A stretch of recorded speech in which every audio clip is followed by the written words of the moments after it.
Salut tout le monde et bienvenue dans ce nouveau tutoriel sur la notion de jointure.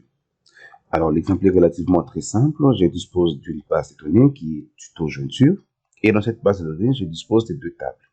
La table client et la table produit.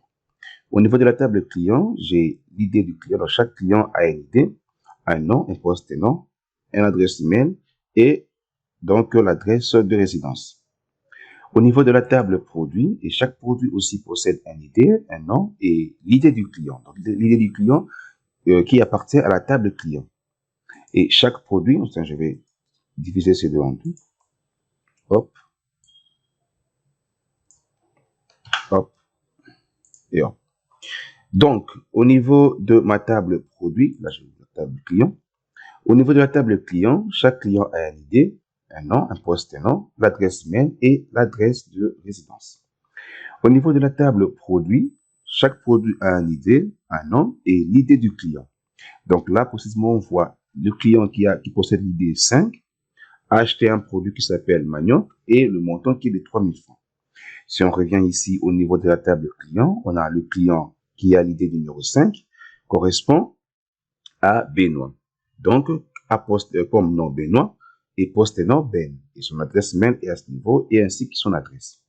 Donc, grâce à la jointure, nous allons associer ces deux tables, la table produit et la table client. Donc, le but est d'afficher chaque produit qui correspond à un client. Donc, on va afficher le nom du produit, le nom du client qui correspond au produit acheté, le poste nom du client, son adresse mail et ainsi le montant du produit. Et c'est là qu'intervient la notion de jointure. On va associer, donc la jointure permet d'associer deux ou plusieurs tables.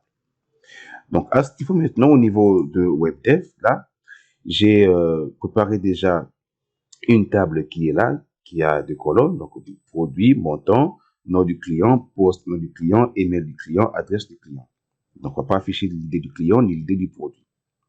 Donc, au niveau de la procédure ici, ma procédure, je prépare une procédure qui est connexion à la base de données.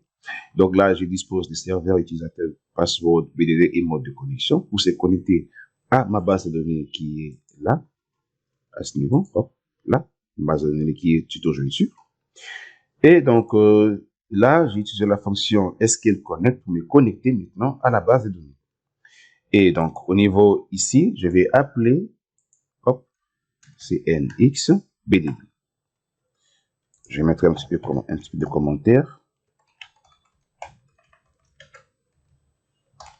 Appel de la procédure de connexion à la base de données. Bien. Donc là, maintenant, nous avons appelé notre procédure de connexion à la base de données. Et maintenant, ce que nous allons faire maintenant, c'est déclarer une requête qui va contenir notre jointure pour afficher les données dans cette table. Alors, pour la jointure, il y a plusieurs façons de les faire. Soit on utilise le inner join, le left join, et soit on utilise la jointure simple. Alors, dans ce premier cas, nous allons faire avec la jointure qui est très simple. Donc, cela consiste d'abord en premier, nous allons créer une requête. Donc là, je vais dire ma requête qui est une chaîne. Et cette requête va contenir ceci, donc select. Alors, donc à ce niveau maintenant, ce que nous allons faire en premier, c'est positionner maintenant dans la table produit. Au niveau de la table produit, on va d'abord en premier récupérer le nom du produit, le montant, donc le nom du produit et le montant. Donc là, je fais appel à select, j'ai dit nom, donc produit, donc la table produit point nom, virgule, la table produit point s point montant. Donc là maintenant nous avons sélectionné le nom du produit, donc tout le nom du produit et le montant. Maintenant nous allons retourner à la table client pour sélectionner maintenant le nom du client, le poste nom du client, l'email du client et l'adresse du client. Donc là maintenant je vais dire client point nom, ensuite client point poste nom et client Là, j'ai dit client point, il y a client point nom, point posté nom, client point email, hop, client point email, et en dernier, client point adresse. Donc là, j'ai sélectionné produit.nom, produit.montant, et donc là aussi, je prends client.nom, client.postenom, client.email, client.adresse. Donc, je me rends compte déjà que le compte est bon à ce niveau. Donc là maintenant, je vais dire forme. Je prends en premier la table produit que j'avais sélectionné, produit, virgule, et la table client. Ensuite, j'ai fait un where. Donc, where où je vais voir, donc je vais dire où l'idée du produit, donc produit.id client correspond à l'idée du client. Hop. Donc, where produit.id client égale à client.id. Alors là, je vais faire un order by. Je vais organiser par produit. Hop. Produit.id.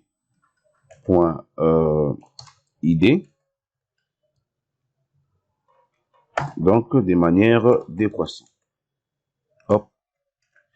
Donc, là, à ce niveau, les comptes est bon. Et maintenant, là, je vais faire appel à la fonction SQL. Là, je vais dire encore une variable qui est exécution requête. Exécution requête, qui est un entier, égal à la fonction SQL exec. Donc, là, je passe en premier ma variable, ma requête. Hop. Et en deuxième, je passe le nom de ma requête. Donc là, je vais dire rec, hop, jointure. Et hop, là plutôt mettre requête, requête. Hop, et je vais vérifier par une condition en disant si exécution requête, donc je vérifie si l'exécution requête est activement active. Alors, je fais appel à la fonction SQL table, dont je vais passer maintenant mes données dans la table. Alors là, en premier, il me dit le nom de la requête, c'était rec jointure, hop, à ce niveau. Et en deuxième, le nom de la table, donc table résultat, donc le nom de ma table.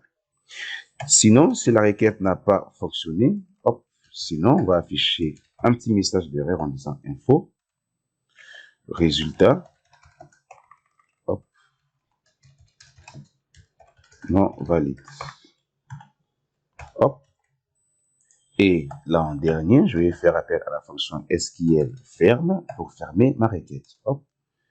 Et donc là, hop. Et voilà. Donc, au niveau du navigateur maintenant, on peut faire un petit peu l'actualisation.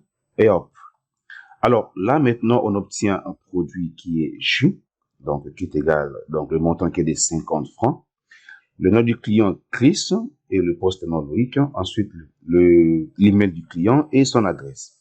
Si nous vérifions à ce niveau, on a ici J qui est Chris. Donc, on regarde l'idée du client. Le client Chris a l'idée 4. Donc, 4.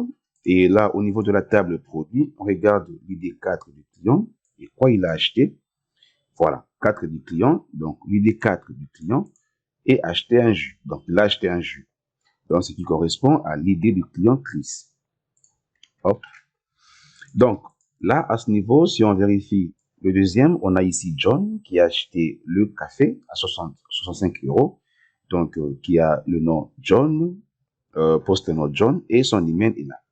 Donc, si on vérifie maintenant au niveau de la table client, on a ici John, où est John? John qui a comme l'idée du client 2. Et voilà. Donc, du pays RDC. Et hop, si on vérifie son pays, RDC. Et voilà.